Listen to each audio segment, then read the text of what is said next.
நண்பர்கள் அனைவருக்கும் வணக்கம். நான் தங்கப்பாண்டி பேசுகிறேன். நண்பர்களே, டிஎன் ஆல் டிரைவர் அசோசியேட் இன்னைக்கு நம்ம லைவுக்கு வந்திருக்கோம். தேதி 3ஆம் தேதி இன்னைக்கு லைவுக்கு வந்திருக்கோம். நண்பர்களே, என்ன தகவல் தெரியப்படுத்துறதுக்காக இன்னைக்கு லைவு அப்படின்னு கேட்டிங்கன்னா, முழுக்க அதாவது தெரிஞ்சு பண்ணுறாங்களா தெரியாமல் பண்ணுறாங்களா அப்படின்றது தெரியல. ஆனால் ஃபேஸ்புக்கில் தப்பாக கமெண்ட் பண்ணுறதுக்குன்னே ஒரு கூட்டம் இருக்காங்க.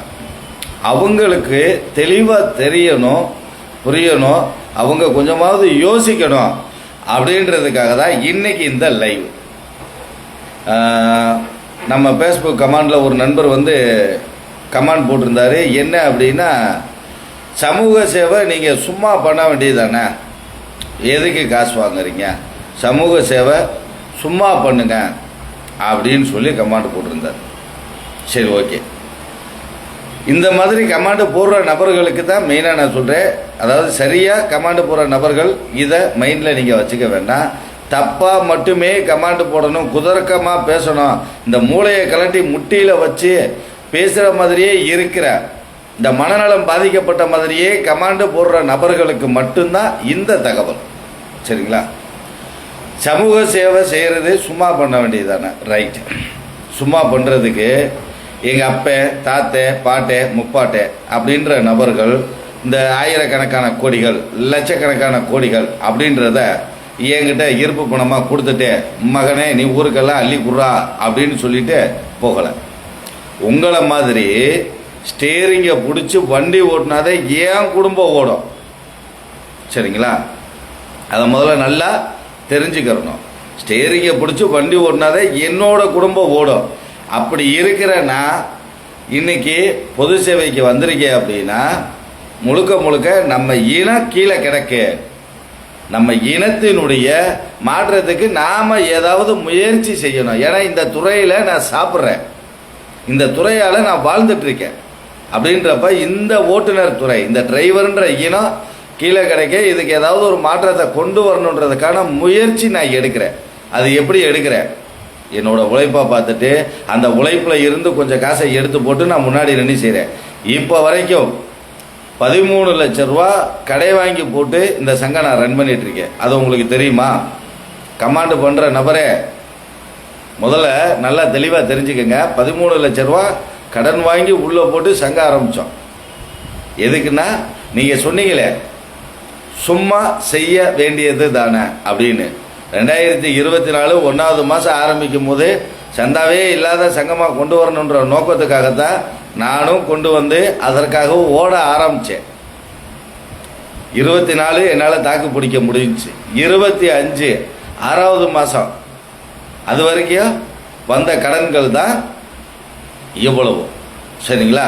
இப்படி ஓடின்னு முடியாமல் உருவானது தான் இந்த பிரச்சனை. சரி, மேட்ருக்கு வருவோம். சரி, சும்மா செய்யுங்க அப்படின்றீங்க. சும்மான்றது எங்கே இருந்து செய்ய முடியும் சொல்லுங்க? எங்கே இருந்து வரும்? ஒருத்தருக்கு உதவி பண்ணணும். இப்போ அவருக்கு உதவி பண்ணணும்னா பணம் வேணும். அந்த பணம் எங்கே இருந்து வரும்? நான் சம்பாதிக்கிற சம்பாத்தியம் என்னுடைய குடும்பத்தை பார்க்கறதுக்கே போதுமானதாக இருக்கும். அதில் இருந்து ஒரு 100 ரூபா சம்பாதிக்கிறேன் அப்படின்னா ஒரு 80 ரூபா 70 ரூபா வீட்டுக்கு கொடுத்தா ஒரு 20 ரூபா 30 ரூபா மிச்சம் பண்ணோன்னா அந்த 30 ரூபாயை என்னால் கொடுக்க முடியும். அந்த 30 ரூபாயை கொடுத்து யாருக்கு என்ன பலன்? யோசித்து பேசுங்க. சரிங்களா? கமாண்டு போடுறது பெருசு இல்லை. அந்த கமாண்டு முதல்ல நம்ம நியாயமாக போடுறோமா அப்படின்றத யோசித்து பேசணும். வாயிருக்கு சும்மா டைப் பண்ணுற மெசேஜ் தானே அப்படின்னு சொல்லி பொதுவாக கமாண்டு போடுறத முதல்ல நிப்பாட்டுங்க. சமூக சேவை செய்கிறதுக்கு வர்றோம் அப்படின்னா எங்களுடைய உழைப்பை முன்னாடி நின்று கொடுக்குறோம், எங்களுடைய நேரத்தை முன்னாடி நின்று கொடுக்குறோம், எங்களால் முடிஞ்ச பண உதவிகளை உள்ளே போடுறோம். இதுக்கு மேலேயும் சும்மா செய்யணும் அப்படின்னா நான் இருப்பு பணக்காரனாக இருக்கணும். இல்லை இருப்பு பணம் வச்சிருக்கிற யாராவது என் மூலமாக கொடுத்து செய்ய சொன்னாங்கன்னா நம்ம செய்யலாம். சரிங்களா? ஏன் இவ்வளோ தூரம் கமெண்ட் போடுறீங்களே, நீங்கள் அதையே செய்த வண்டியை விட்டுட்டு முழு நேரமாக பொதுமக்களுக்கு நீங்கள் சேவை செய்யுங்களேன். நம்ம ஓட்டுநர் இனத்துக்கு சும்மா நீங்கள் சொன்ன மாதிரி சும்மா சேவை செய்யுங்களேன் பார்ப்போம். 2017 உருவாக்கி 18 சங்க பதிவு பண்ண ஆரம்பித்தப்பிருந்து இப்போ வரைக்கும் எவ்வளோ கடை வச்சுருக்கேன்னு எனக்கு தெரியும். நீங்களும் அதே மாதிரி ஒரு 8 வருஷம் சும்மா இந்த ₹1 கூட வாங்காமல் சங்கம்ன்றது நடத்தி 4 பேருக்கு நல்லது பண்ணி எல்லா இடத்துக்கும் போய் பிரச்சனைக்கும் போய் முன்னாடி நின்று நான் இதெல்லாம் செஞ்சு காட்டிட்டேன்னு என்கிட்ட ஒரு வார்த்தை சொல்லுங்களேன் பார்ப்போம். இல்லை ஒரு வீடியோவாகவே போட்டு விடுங்க. இது கமெண்ட் போடும்போது எதையாவது ஒன்று போடணும், பேருக்கு போடணும் அப்படின்றதுக்காக போடக்கூடாது. ஒரு கமெண்ட் போட்டால் அதில் தெளிவான ஒரு வாக்கியம் இருக்கணும். அந்த கமெண்டை படிக்கும் போதோ நமக்கும் அடுத்து ஒரு விஷயம் செய்யணும்னு தோணணும். அந்த மாதிரி கமெண்டை போட்டு பழகுங்க. ஃபேஸ்புக்கு, இன்ஸ்டாகிராம், யூடியூப்பில் கமெண்டுக்குன்னு ஒரு மதிப்பு இருக்குது. அதையும் ஏன் வீணாக்குறீங்க? சரிங்களா? இது ஃபேஸ்புக்கில் சமூக சேவை ஃப்ரீயாக செய்ய வேண்டியதானே அப்படின்ற நபருக்கு இந்த பதிவு. அடுத்த கட்டமாக பார்த்தீங்கன்னா இன்னொரு நபர் பதிவு போட்டிருந்தாரு. என்ன போட்டிருக்காரு அப்படின்னா, ஐடி கார்டு ஏன் சும்மா அடிச்சு கொடு, சும்மா அடிச்சு கொடுக்காம காசு வாங்கிட்டு தானே அடிச்சு கொடுக்குற அப்படின்னு பதிவு போட்டிருக்காரு. சரிங்க நண்பரே, சும்மா அடிச்சு கொடுக்க நான் தயாராக இருக்கேன். என்கிட்ட வர்ற கார்டை பூரா நான் உங்களுக்கு அனுப்பிச்சி விட்றேன். நீங்கள் எனக்கு அடிச்சு கொடுங்க, நான் உங்களுக்கு அப்படியே கொடுத்துட்றேன். சும்மா ஐடி கார்டு அடிக்கிறதுக்கு ஐடி கார்டு அடிக்கிற மிஷின் வச்சுருக்கிறவங்க எனக்கு என்ன மாமனா மச்சானா அங்காளியா பங்காளியா சொல்லுங்கள். அந்த டேக்கு சும்மா வந்துடுமா? அந்த கார்டுக்கான காஸ்ட்டு சும்மா வந்துடுமா? கொரியர் இப்போ போஸ்ட் ஆஃபீஸில் கொரியர் போடுறோம். ஒரு கொரியருக்கு ₹60 வாங்குறாங்க. அந்த கொரியர் காசு வாங்க மாட்டாங்களா? சொல்லுங்கள் நண்பரே, கொஞ்சம் பதில் சொல்லுங்கள். சும்மா ஐடி கார்டு அடித்து கொடுங்க அப்படின்னு சொல்லி கமாண்டு போட்ட நபருக்கு இந்த கேள்வியை நான் வைக்கிறேன். எங்க அப்படியே நீங்களே அடித்து கொடுங்களே, அதை நான் உங்களுக்கு அனுப்பிச்சி வைக்கிறேன். டீட்டெயில்ஸ் எல்லாம் அனுப்பிச்சி வைக்கிறேன். ஒவ்வொரு உறுப்பினருக்கும் நீங்களே கொரியரை அனுப்பிச்சி வச்சுருங்க. இல்லை நேரடியாக கூட போய் கொடுங்க. சும்மா கொடுக்கலான்னு சொன்னீங்கல்ல, அந்த நபருக்கான பதிவு தான் இது. ஐடி கார்டு சும்மா அடிச்சு கொடு அப்படின்னு சொல்லி பதிவு போடுறவர். என்ன அர்த்தம் பொறுத்ததில் கமாண்டு போடுறீங்கன்னு தெரியல. நீங்கள் நம்பரை கொடுங்கன்னு உங்களுக்கு கமாண்டில் போட்டால் நம்பரை கொடுக்க மாட்டேறீங்க. சரிங்களா? இந்த மாதிரி கமாண்டு போடுற நபர்கள் உங்கள் நம்பரை கொடுங்க, நான் உங்களுக்கு கார்டுக்கான டீட்டெயில்ஸை பூரா அனுப்பிச்சி வைக்கிறேன். நீங்கள் கார்டை அடித்தா அப்படியே உங்களுக்கு நேரடியாக கொடுத்துருங்க. சும்மா சோசியல் சர்வீஸ் செய்கிறதுக்கு தானே நாங்கள் இருக்கோம். வாங்கலேன், களத்துக்குள்ளே நம்ம கூட சேர்ந்து வாங்கலேன், அதைத்தான் நாங்களும் கூப்பிட்றோம். சரிங்களா? இது ஐடி கார்டை பற்றி பதிவு போட்டவர். இன்னொரு நபர் பதிவு போட்டிருக்காரு. எங்கே ஏதாவது பிரச்சனை அப்படின்னா தங்கப்பாண்டி வர்றாப்புல. ஆனால் எப்படி சும்மாவா வர்றாப்புல, சும்மாவா வராப்புல அப்படின்னு பதிவு போட்டிருக்காப்புல. இதில் என்ன அர்த்தம் பொருத்தம்னே புரியல. அதாவது ஒரு இடத்துல ஒருத்தருக்கு பிரச்சனை, அந்த பிரச்சனைக்கு ஒரு தீர்வு காண்ற ஒரு நிவாரணம் கொடுக்குறோம் அப்படின்னாலே 4 பேர்கிட்ட வாங்கி தாங்க கொடுக்க முடியும். இப்போ நான் இங்கே என் ஊரில் இருந்து பாதிக்கப்பட்ட உறுப்பினரினுடைய ஊருக்கு வரணுமா, பஸ்ஸில் வரணுமா, பஸ் என்னை சும்மா ஏற்றிட்டு வருவாங்களா? சும்மா ஏற்றிட்டு வர மாட்டாங்க. ஏன்னா பஸ்ஸு டிக்கெட் எடுக்கணும், அப்போ தான் அந்த ஊரில் கொண்டு வந்து இறக்கி விடுவாங்க. அப்போ என்ன அர்த்தத்தில் கமாண்டு போடுறீங்கன்னு தெரியல. நல்லா தெரிஞ்சுக்கங்க. பேர் சும்மா எனத்தையோ அப்படின்னு சொல்லி கமாண்டு போடுறத நிறுத்திட்டு முதல்ல சிந்திச்சு மூளைக்கு வேலையை கொடுத்து மூளையை கழட்டி முட்டியில் வச்சுட்டு கமாண்டு போடாதீங்க. சரிங்களா? சிந்திச்சு செயல்படுங்க. ஒரு சங்கம் நடக்குது அப்படின்னா அந்த சங்கம் நடக்கிறதுக்கு என்னென்ன வழிமுறைகள் இருக்குன்னு தெரிஞ்சாவது பேச ஆரம்பிங்க. இல்லையா நேரடியாக என்கிட்ட நேராக ஆஃபீஸுக்கு வாங்க, அதை சொல்லித்தர கற்றுக்குங்க. இப்போ வரைக்கும் டிஎன் ஆல் டிரைவர் அசோசியேஷன் அப்படின்றது ஏகப்பட்ட சங்கங்களை உருவாக்கியிருக்கு. தங்கப்பாண்டி அண்ணே வணக்கம், நான் ஈரோடு டிரைவர் அண்ணே. ஏதோ உங்கள் புண்ணியத்தில் ஒரு 10, 500, 1000 செலவு பண்ணி ஒரு கார்டு இருக்குது, ஒன்று வாங்கி கொடுங்க. உங்கள் டிவி தான், உங்கள் சேனல் தான் அதிகமாக பார்க்குறேன். நண்பரே வணக்கம். உறுப்பினர் கார்டு போடணும்னா வாட்ஸ்அப்பில் டீட்டெயில்ஸை அனுப்பிச்சி விடுங்க நண்பரே, கண்டிப்பாக வரும். சரிங்களா? என்னோடய வாட்ஸ்அப் நம்பர் ஏற்கனவே எல்லா வீடியோக்களையும் போடுறேன், இப்போயும் கூட தெரியப்படுத்துகிறேன். 94 86 03 09 06. இந்த நம்பருக்கு வாட்ஸ்அப்பில் உங்கள் லைசன்ஸு, ஆதார் கார்டு, ஃபோட்டோ, உங்கள் பேங்க் அக்கௌண்ட் நம்பரு, உங்கள் நாமினியோட ஆதார் கார்டு, இந்த டீட்டெயில்ஸை அனுப்பிச்சி வைங்க. ஆஃபீஸ்லேருந்து கால் பண்ணுவாங்க, உங்களுக்கு கார்டு போட்டு கொரியரில் அனுப்பிச்சி வச்சுருவாங்க. சரிங்களா? ஓகே. ஏன்னா இந்த மாதிரி தேவையில்லாத கமெண்டுகளை போட்டு குறை சொல்கிறத மட்டுமே ஒரு வேலையாக வச்சிட்ருக்கிற நபர்கள் தயவு செய்து முதல்ல உங்கள் மூளைக்கு ரொம்ப ப்ரெஷரை கொடுக்காதீங்க. சிந்திச்சு செயல்படுங்க. ஒன்று களத்தில் நாம் இறங்கி செய்யணும். இல்லை களத்தில் இறங்கி செய்கிறவங்களுக்கு சப்போர்ட்டாவது நிற்கணும். இது ரெண்டுமே இல்லாமல் இந்த ஆட்டையை கலைக்கிற நபர்களால் தான் இன்ன வரைக்கும் ஓட்டுநர் இனம் அப்படின்ற ஒன்று முழுமையாக ஒன்று சேர்க்க முடியாமல் பல சங்கங்களாக உடைஞ்சு பல பிரிவுகளாக கிடைக்கு. ஒவ்வொருத்தரும் ஒவ்வொரு கோரிக்கைகளை வச்சுக்கிட்டு இதை நடத்திடுவோமா அதை நடத்திடுவோமான்னு ஓடிட்டு இருக்காங்க. சரிங்களா? அப்படி இருக்கிறவங்களுக்கு மத்தியில் இந்த ஃபேஸ்புக்கில் வீணாக போன கமெண்ட்ஸை மட்டும் போட்டுட்ருக்கிற நபர்களுக்கு தெளிவாக இந்த பதிவு. சரிங்களா? இனிமேலாவது யாருடைய வீடியோவுக்காவது போய் கமாண்டு போடுறீங்க அப்படின்னால் யோசித்து போடுங்க, அது உங்களுக்கு நல்லது. சரிங்களா?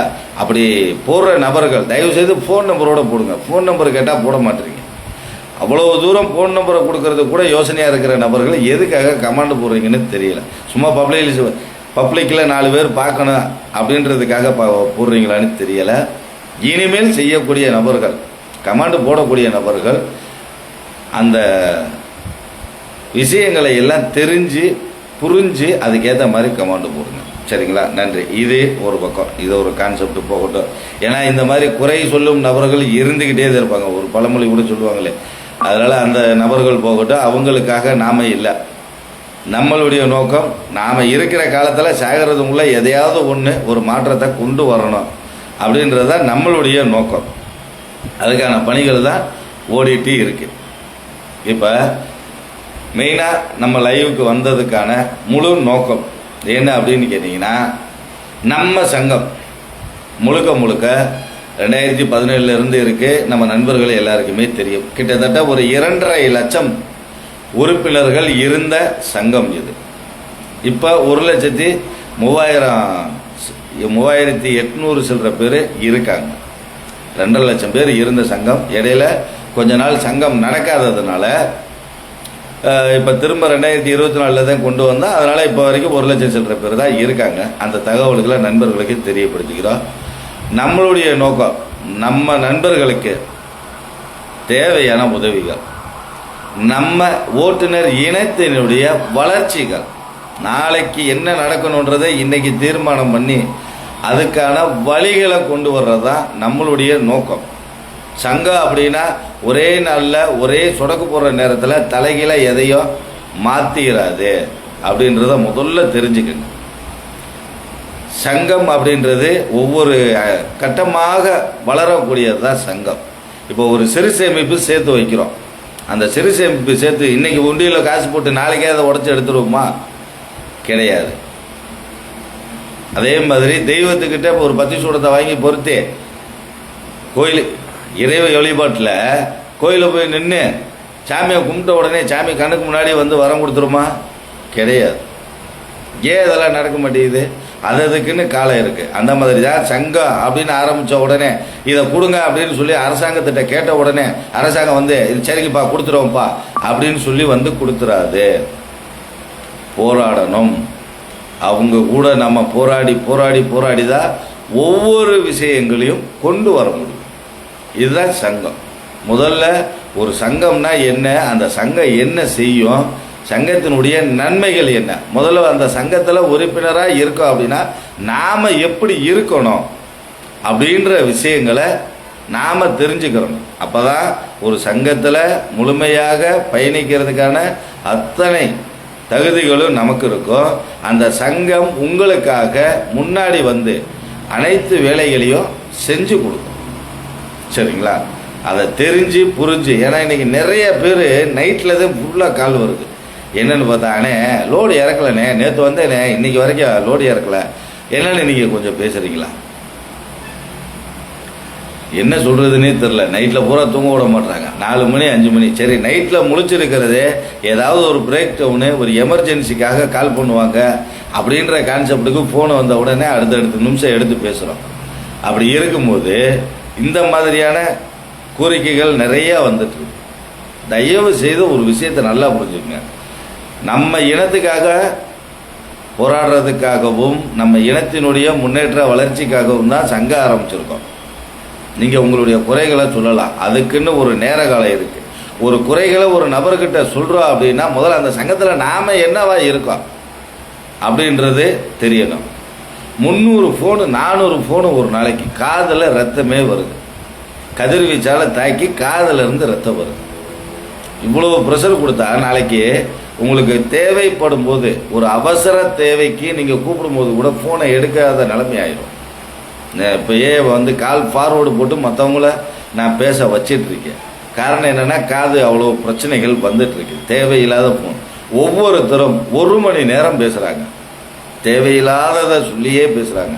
அப்படின்றப்ப உங்களுக்கான தேவைகளுக்கு நீங்கள் கூப்பிடும்போது அடுத்து ஃபோனை எடுக்க முடியாத நிலைமை நீங்களே உருவாக்கிற வேண்டாம். தேவைக்கு கூப்பிடுங்க, சங்கத்தை தேவைக்கு கூப்பிடுங்க, முக்கியமான பிரச்சனைகளுக்கு கூப்பிடுங்க. கண்டிப்பாக எந்த ஒரு சங்கமாக இருந்தாலும் உங்களுக்கு உதவி பண்ணும். ஆனால் சங்கத்துக்கு சும்மாவே சம்மந்தமே இல்லாமல் சரக்குன்றதுக்கெல்லாம் சங்கத்துக்கு அப்படின்னு சொல்லி கூப்பிட்டா அந்த சங்கம் உங்களுக்கு உதவிக்கு முதல் தடவை அடுத்த தடவை வராது. அதனால் தயவுசெய்து இப்போ நம்ம நண்பர்களுக்கு லைவில் நான் சொல்லிக்கிற விஷயம் ஒன்று தெளிவாக கேட்டுக்கங்க. நம்ம சங்கம் எல்லாருக்கும் உதவி பண்ணும். ஆனால் அதுக்குன்னு ஒரு வரமுறை அப்படின்றது இருக்குது. அந்த வரமுறைக்குள்ளே இருந்தால் மட்டும்தான் நாம் உதவி பண்ண முடியும். ஏன்னா ஏகப்பட்ட இடங்களில் நாம் அடி வாங்கி வந்தாச்சு. இப்போ உதவின்னு கூப்பிட்றாங்க, போனோம்னா நாளைக்கு சங்கம் வந்துருச்சு, ரைட்டு ஏப்பா இந்த டிரைவர்கிட்ட பேசுங்கப்பா, அவங்ககிட்ட பேசி சமாதானப்படுத்திட்டு வாபஸ் வாங்கிட்டு போயிடுறது, இல்லைன்னா காம்ப்ரமைஷனாக போயிடுறது. கடைசியில் பார்த்தா சங்கம் நாங்கள் பகையாளியாகி நிற்கிறோம். என்ன காரணம்னு பார்த்தா சங்கத்தில் அவங்க எந்த பொறுப்புலையும் கிடையாது. உதவின்னு கேட்டோன்னே ஓடுறோம், நாங்கள் செய்கிறோம். அப்போ இந்த இடத்துல என்ன ஆகுது அப்படின்னா நாங்கள் ஒரு ஜோக்கர் மாதிரி ஆகி போயிடும். எப்படி தங்கப்பாண்டி தானே, அவனை எங்கே கூட்டாலும் வந்துடுவான் அப்படின்ற மாதிரியான ஒரு மனநிலை இன்றைக்கி எல்லாருக்கும் உருவாயிருச்சு. பிரச்சனைன்னு வரும்போது மட்டும்தான் என்கிட்ட எனக்கு ஃபோன் போட்டு எல்லாரும் பேசுகிறீங்க, கேட்குறீங்க. மற்ற நேரம் யோசிக்கிறதே கிடையாது. இதை மாற்றுறதுக்காக நான் ஒரு முடிவு பண்ணியிருக்கேன் நண்பர்கள். நம்ம சங்கத்தில் இப்போ வரைக்கும் 1,03,800 சில்லற நண்பர்கள் வாட்ஸ்அப் குரூப்பில் பயணிச்சுட்டு இருக்காங்க. உறுப்பினர் கார்டு வாங்கி நம்ம சங்கத்தில் சந்தா கற்றும் நபர்களுக்கு தான் இனிமேல் முன்னுரிமை கொடுக்கப்படும். நம்ம சங்கத்தில் உறுப்பினர் கார்டு வாங்காமல் இருக்கிற நபர்கள் சும்மா ஃபோன் போட்டு என்னுடைய நேரத்தை வீணாக்க வேண்டாம். ஏன்னா ஒவ்வொரு இடத்துலையும் போய் அசிங்கப்பட்டு வர்றதே வழக்கமாகி போச்சு. ஏற்கனவே சம்பள பாக்கி பிரச்சனைக்காக போனப்போ அதுவே எங்கள் மேலே கேஸ் ரிட்டர்ன் ஆகி சங்கத்தை வச்சு கட்ட பஞ்சாயத்து பண்ணி கேட்குறாங்க அப்படின்னு சொல்லி, சங்கம் வச்சிருக்கிற நீ உன் சங்கத்தில் உறுப்பினராக இல்லாத நபருக்கு எப்படி நீ பஞ்சாயத்துக்கு வரலான்னு சொல்லி நாங்கள் இனிமேல் அந்த மாதிரி போக மாட்டோம்னு எழுதி கொடுத்துட்டு வந்திருக்கோம்னு பல வீடியோக்களில் போட்டிருக்கேன். அப்படி இருந்தும் டெய்லி வர்ற பிரச்சனை பூரா சங்கத்தில் உறுப்பினர் கார்டு வாங்கி சந்தா கட்டி பயணிக்கிற நபர்கள் எந்த பிரச்சனையும் கொண்டு வர்றதில்ல. வெளியில் இருந்து வர்ற நபர்கள் பிரச்சனைக்காக மட்டும்தான் எனக்கு கூப்பிட்றாங்க. இதவே 300 கால் 400 கால் நான் அட்டன் பண்ணி பேசுகிற நிலைமையிலேயே இருக்குது. இதுதான் மாற்றுறதுக்கான வேலை தான் இப்போ பார்க்குறோம். சங்கத்தில் உறுப்பினர் கார்டு வாங்கி பயணிக்கக்கூடிய நபர்கள் எனக்கு கூப்பிடுங்க, உங்கள் பிரச்சனையை சொல்லுங்கள். என்னால் முடிஞ்ச அனைத்து தீர்வுகளையுமே நான் செஞ்சு கொடுப்பேன். சங்கத்தில் உறுப்பினர் கார்டே வாங்காமல் இந்த பொழுதுபோக்குக்காக கூப்பிட்டு டைம் பாஸ் பண்ணுற நபர்கள் தயவு செய்து இனிமேல் கூப்பிட வேண்டாம் அப்படின்றத நான் தெளிவாக தெரியப்படுத்துகிறேன். மாவட்டத்துக்கு 10 பேரை வச்சு சங்கம் நடத்த முடியும். அந்த 10 பேர்த்துக்கு எந்த பிரச்சனையினாலும் முன்னாடி நின்று செஞ்சு கொடுக்க முடியும், அது போதும். சரிங்களா? இந்த 1,00,000 பேர் அத்தனை லட்சம் பேர் இத்தனை லட்சம் பேருன்ற கான்செப்டே நான் விட்டுட்டேன். ஏன்னா அவங்களால ஏகப்பட்ட தொல்லைகள் போகிற இடத்துல பூரா நம்மதே கேவலப்படுற மாதிரி இருக்குது. அதனால் இதை மாற்றணும் அப்படின்னா ஒரு கட்டுப்பாட்டுக்குள்ளே வரணும் அப்படின்றது தெளிவாக தெரிஞ்சு போச்சு. உறுப்பினர் கார்டு போடணும்னு நினைக்கிற நபர்கள் இந்த வீடியோவிலேயே நம்மளுடைய சங்கத்தினுடைய வாட்ஸ்அப் நம்பர், என்னுடைய நம்பர் தான் 94 86 03 09 06. இந்த நம்பருக்கு நீங்கள் வாட்ஸ்அப்பில் டீட்டெயில் அனுப்புங்க. ஆஃபீஸ்லேருந்து உங்களை தொடர்பு கொள்வாங்க. உங்களுக்கு பிரச்சனைன்னும் போது நீங்கள் கால் பண்ணுங்கள். அப்போ அந்த பிரச்சனையை முன்னாடி நின்று நாங்கள் முடிச்சு கொடுப்போம். சும்மா ஃபோன் போட்டு டைம் பாஸ். நேற்று நைட்டில் 3 மணிக்கு ஒரு ஆள் கூப்பிட்றாரு. அப்போதே செல்ல வச்சுட்டு சரி படுப்பமேனு படுத்தே கூப்பிட்றாரு. எடுத்து கேட்டால் அண்ணே டிரைவர் வேகன்சி ஏதாவது இருக்கானே. எப்போ நைட்டு 3 மணிக்கு யாருப்பா நம்பர் கொடுத்தானா? அந்த போகிற வழியில் ஒருத்தர் கொடுத்தாருண்ணே. ஏப்பா அதுக்கு ஒரு வரமுறை இல்லையா? ஒரு வேகன்சி கேட்குறது பகலில் கூட கேட்கக்கூடாதா அப்படின்னு கேட்டால், நீங்கள் தான் எப்போ சும்மாவே இருக்கீங்களா, எந்த ஃபோன் வந்தாலும் எடுக்கீங்களாம்ல அப்படின்னும் போது சோக்கர் மாதிரி ஆகி போயிட்டேன் தங்கப்பாண்டி. எந்த ஃபோனு வந்தாலும் எடுக்கிறதுக்கான காரணம், யாராவது ஏதாவது ஒரு பிரச்சனையில் இருந்து நம்ம ஃபோனை எடுக்காமல் விட்டு அவங்களுக்கு அந்த பிரச்சனை தீரலை அப்படின்னா நாளைக்கு நமக்கு ஒரு சாபம் கொடுத்துருவாங்களோ அப்படின்ற மாதிரியான ஒரு மனநிலை இருக்கிறதுனால தான் நைட் நேரத்தில் எந்த ஃபோனு வந்தாலும் நான் எடுத்து அட்டன் பண்ணி அதுக்கான பதில் கொடுக்குறது. ஆனால் என்கிட்ட டைம் பாஸ் பண்ணுறதுக்காகவே ஃபோன் போட்டு இப்போ பேசுகிற மாதிரி ஆகிப்போச்சு நண்பர்களே. பரவாயில்ல, இருக்கட்டும். உறுப்பினர் கார்டு வாங்கின நபர்கள் நம்ம அந்த வாட்ஸ்அப் குரூப்பில் இருப்பாங்க, மாவட்டத்தில் நிர்வாகிகள் இருப்பாங்க, அவங்கள தொடர்பு கொள்வாங்க. அவங்க முடியாத பிரச்சனைனா என்னையை தொடர்பு கொள்வாங்க. இனிமேல் கார்டு போடாத நபர்கள் நீங்கள் கூப்பிட்டீங்க அப்படின்னா கண்டிப்பாக அந்த பிரச்சனை உங்களுக்கு தீராது. ஏன்னா ஆந்திராவில் ஒரு வண்டி அப்செட் ஆகி போச்சுன்னு ஒரு நபர் எனக்கு ஃபோன் போட்டு நேற்று கேட்டார். அப்போ ஆந்திராவில் இருக்கிற அசோசியேஷனுக்காரங்கிட்ட பேசி அந்த நபருக்கான உதவி பண்ண சொல்கிறேன். ஏன்னா நம்ம சங்கத்தில் அவருக்கு கிடையாது. சரி உதவின்னு கேட்குறாரே அப்படின்னு சொல்லி பேச சொன்னால் அவங்க பேசி அந்த பிரச்சனையெல்லாம் சால்வ் பண்ணிட்டு போயிட்டாங்க. அந்த நபர்களுக்கு ஆந்திராவிலேருந்து வந்த அசோசியேஷனுக்காரங்களுக்கு ஒரு நன்றி கூட சொல்லலையா. நீங்கள் என்னத்தை பார்த்தீங்க, எல்லாத்தையும் நான் தானே இங்கே இருந்து பார்த்தேன் அப்படின்னு பேசியிருக்காரு. அவங்க கூப்பிட்டு தங்கப்பாண்டினே உங்கள் மேலே இருக்கிற மதிப்புக்கு தான் நாங்கள் பேசாமல் இருக்கோம், இல்லைன்னா பழையபடி இந்த வண்டி நாங்கள் இங்கேயே லாக் பண்ணுற மாதிரியான வேலையை பார்த்துருவோம். உதவி கேட்குறாங்க, செஞ்சு கொடுக்குறோம், மரியாதை கொடுக்க மாட்டாங்க, ஒரு நன்றி கூட சொல்லலை அப்படின்ற போது நம்ம சங்கத்தில் உறுப்பினர் கார்டு வாங்கி சந்தா கட்டி பயணிக்கிற நபர்களுக்கு நாளைக்கு ஒரு பிரச்சனைனா நான் எப்படி அந்த சங்கத்துக்காரங்களை கூப்பிட முடியும்? அப்போ கார்டு வாங்காமல் வெளியில் இருந்து டைம் பாஸுக்கு கால் பண்ணி உதவி கேட்டுட்டு போகிறவங்களுக்கு நம்ம சங்கத்து மூலியமாக உதவிகளை வாங்கிட்டு போயிடுறாங்க. நாளைக்கு சங்கத்தில் பயணிக்கிற நபர்களுக்கு ஒரு உதவி செய்யணும்னா நான் அவங்கள பிடிச்சி கெஞ்சிற மாதிரி இருக்கு. அப்போ இதையெல்லாம் மாற்றணும் அப்படின்னா ஒரு கட்டுப்பாடு அப்படின்றத ஒன்று கொண்டு வரணும்னு நான் தெளிவாக தெரிஞ்சுக்கிட்டேன் நண்பர். ஏற்கனவே அந்த எஸ்பி ஆஃபீஸில் கம்ப்ளைண்ட் ஆகி எழுதி கொடுத்துட்டு வந்தப்போ உறுப்பினர் கார்டு இல்லாத நபர்களுக்கு நாம் இனி முன்னாடி எந்த பிரச்சனைக்கும் நேரடியாக போகக்கூடாதுன்னு மறைமுகமாக அதையும் செஞ்சு கொடுத்துட்டு தான் இருந்தேன். இப்படியே நேரடியாக வராமல் மறைமுகமாக அவங்க பிரச்சனைகளை பூரா தீர்த்து கொடுத்துக்கிட்டே இருந்தோம். ஆனால் நாளுக்கு நாள் பிரச்சனைகள் அதிகமாக வந்துக்கிட்டே இருக்கே ஒழிய, ஆனால் நம்மளை ஒரு இதாகவே நம்ம சங்கத்தை மெயின்டைன் பண்ணுறதுனால இனிமேல் முழுக்க முழுக்க நம்ம சங்கத்தில் உறுப்பினர் கார்டு போடும் நபர்களுக்கு தான் முன்னுரிமை கொடுக்கப்படும் அப்படின்ற தகவலை தெரியப்படுத்திக்கிறோம். உறுப்பினர் கார்டு போட்டால் மட்டும் பத்தாது, சந்தாவும் கட்டணும். கட்டினாதான் நலத்திட்டங்களை செய்ய முடியும். நலத்திட்டங்களை எங்கே இருந்து அப்புறம் செய்வோம் சொல்லுங்கள் பார்ப்போம். நலத்திட்டங்கள் கொடுத்துருக்கோம், அதை எங்கே இருந்து கொண்டு வந்து செய்வோம்? அப்போ ஒரு சங்கம், அந்த சங்கத்தில் சந்தான்றதை கட்டி அது இருப்பு இருந்தால் தான் கொண்டு போய் 4 பேருக்கு நல்லது பண்ண முடியும் அப்படின்றத நண்பர்களுக்கு தெளிவாக தெரியப்படுத்திக்கிறேன். இது ஒரு கான்செப்ட். இதற்கு அடுத்த கட்டமாக இன்னொரு தகவல் என்ன அப்படின்னா, டிஎன் ஆல் டிரைவர் அசோசியேஷன் அப்படின்ற சங்கம் முழுக்க முழுக்க இது லாரிக்கான சங்கம் அப்படின்னு சொல்லி நிறைய நண்பர்கள் அப்படி தான் நினச்சிட்டு இருக்காங்க. நல்லா தெரிஞ்சுக்கோங்க, முழுக்க முழுக்க இதை எல்லா ஓட்டுநர்களுக்குமான சங்கமாக கொண்டு வரணுன்றதுக்காகத்தான் இந்த பேரையே நாம் எடுத்தோம். சரிங்களா? நான் முதல்ல ஆட்டோ டிரைவரு, 2வது கார் டிரைவரு, 3வது வேன் டிரைவரு, 4வது பஸ் ஓட்டுனேன், 5வது தான் நான் லாரிக்கே வர ஆரம்பித்தேன். எல்லா வாகனங்களையும் ஓட்டின நபர்தே நான். 5வதுதே நான் லாரி ஃபீல்டுக்குள்ளே இறங்கினேன். முழுக்க முழுக்க தமிழ்நாட்டில் இருக்கிற அத்தனை டிரைவர்களையும் ஒன்று சேர்க்கணும் அப்படின்ற நோக்கத்தில் தான் டிஎன் ஆல் டிரைவர்ஸ் அசோசியேஷன்னு பேரே வச்சது. ஆனால் நண்பர்கள் நிறைய பேர் இதை என்ன செய்கிறாங்க அப்படின்னா, இல்லை இது லாரிக்கான சங்கம், நம்மளெலாம் சேர்க்க முடியாது அப்படின்னு நிறைய பேர் ஃபோன் போட்டு கேட்குறீங்க. அந்த மாதிரி கான்செப்ட் கிடையாது.